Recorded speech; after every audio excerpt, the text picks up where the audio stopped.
Hello, welcome to my channel, Holistic Healthy Living.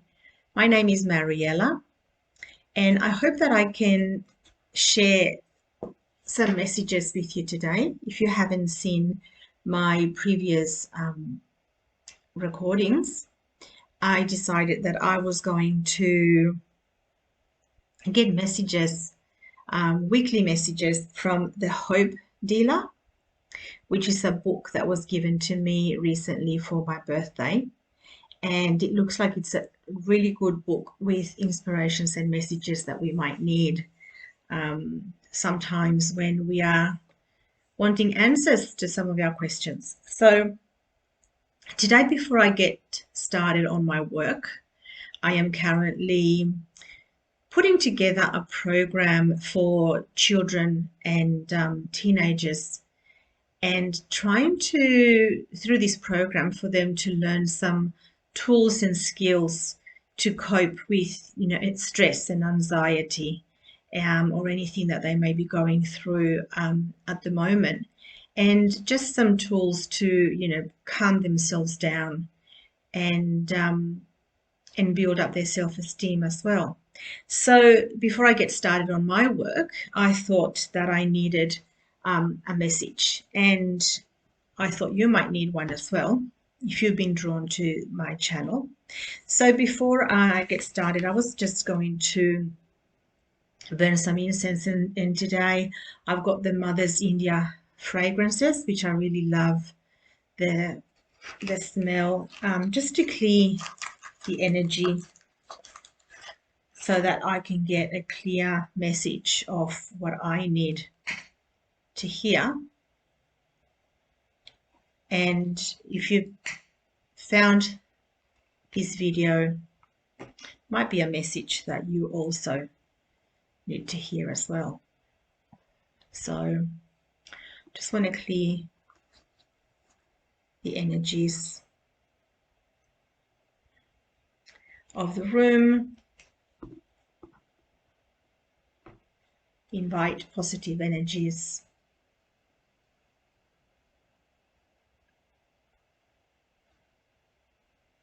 And we're going to just let it keep burning. It smells beautiful. Let it keep burning here on the side. So if you see any smoke on the video, that's what it is. Okay, so I'm just going to take a big breath in, and I invite you to take a big breath in as well. Center yourself, ground yourself with your feet on the ground if you're sitting down. And I'm just going to, just open a page and see what message we need to hear today.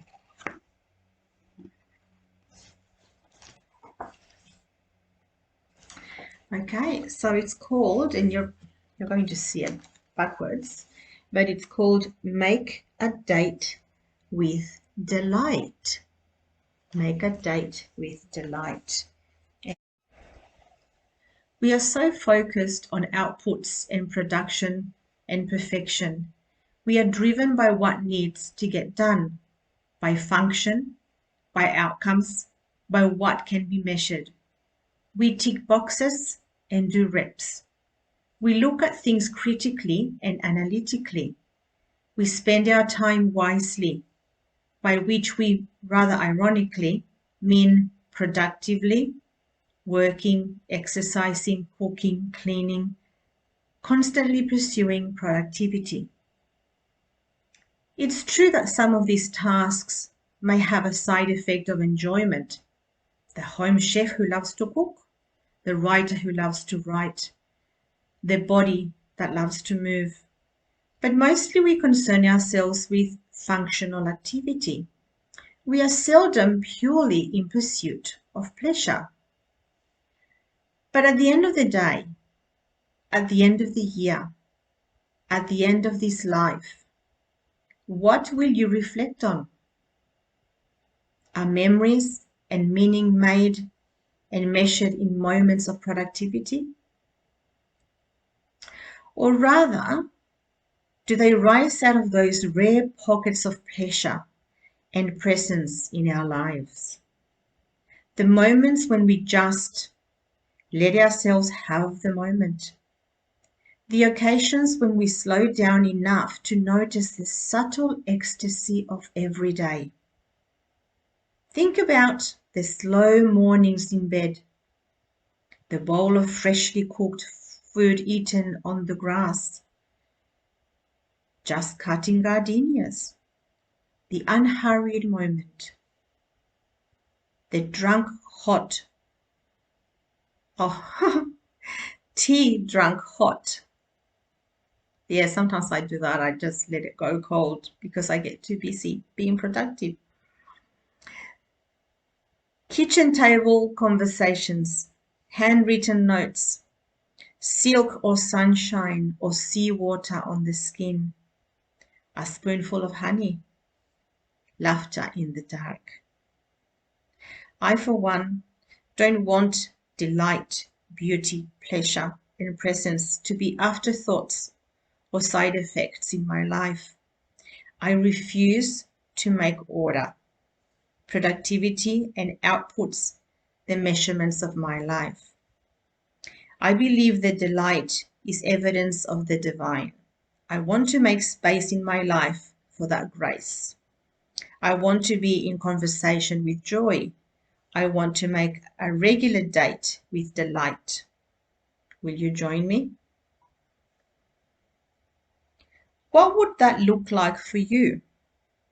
To open yourself to something purely for the pleasure of it. What if pleasure was your priority? What is joy? What if joy was your first concern?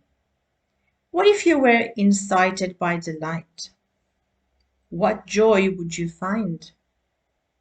What gratification awaits you if you give yourself permission to truly delight in your life? How much more satisfying might life be? Let's find out the answers to those questions, shall we? Here's the invitation. Make a date with delight. Invite it into your life. Delight is defined as high degree of pleasure or enjoyment. So let yourself do something totally delightful each day, even if only for 10 minutes. Something highly, purely pleasurable and absolutely unapologetically unproductive. Bonus. Document your delights. Just as you might start your day with a gratitude journal, you can end your day by noting down the day's delights. A simple sentence scribbled in your journal is enough to chronicle your dalliances with delight. And the more you notice what delights you, the more you celebrate. The more you become attuned to the otherwise missed opportunities for delight in your day. Delight becomes a daily practice which adds up to a more delightful life. So enjoy. Wow. So yes, we need to make time in our life to be mindful, which I talk about mindfulness all the time, and give ourselves permission to just enjoy the things that we like and find out what are those things. What are they for you? I know what they are for me. So we need to give ourselves permission to give ourselves just a few minutes a day, during the day, to just do what we like to do, what makes us joyful and happy. And I think that's a really good idea, that we not only journal at the beginning of the day, our positive affirmations and what we are thankful for, but also think back what happened during the day and be grateful for all the positive things that you tried, that you did, all the moments that you laughed, all the moments that you did something pleasurable for yourself. Yes, so that's what I think I need to remember as well. So, after being very productive by working on the program that I want to set up for children and adolescents, I'm going to give myself some time to go and do something that I really enjoy today. And I hope you get a chance to do the same. I hope you really enjoyed that message. I surely did. It reminded me to make sure that I do things that I like and that make me happy, because at the end of the day, those are the things that I'm going to remember. Okay, thank you for joining me. I hope this message also applied to you, and I hope you will come back to listen to some other messages as I record them every week. Thanks for now. Thanks for joining me. Bye.